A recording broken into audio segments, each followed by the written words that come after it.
baseline data is the data that you collect. It's not so much about, oh, I'm doing this particular study of this particular experiment, like what is the effect of X on Y, or what is the particular sound that this fish makes in this situation.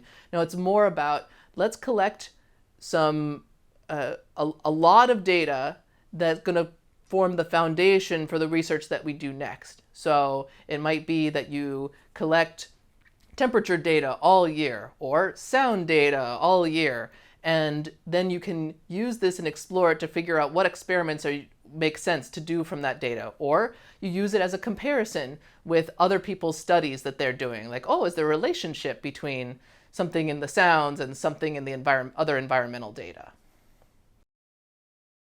Baseline data is a little bit related to basic research.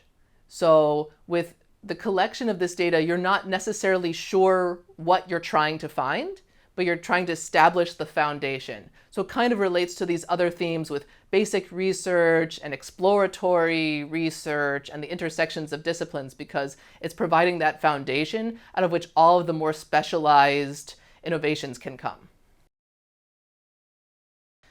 So one of the challenges of relying on just experimental data is that it's designed to answer a particular question.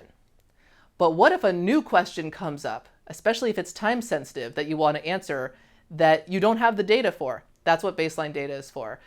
So a lot of times a disaster happens, right? Okay, like a ship runs into the reef or there's an oil spill.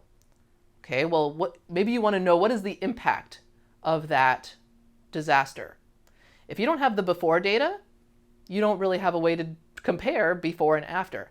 If you have baseline data, you didn't know that disaster was going to happen, but you can take the before data and you can take the during data and the after data, and you can put it together and you can do an analysis of the impact of that. And that can inform how you need to mitigate the bad impacts from that disaster.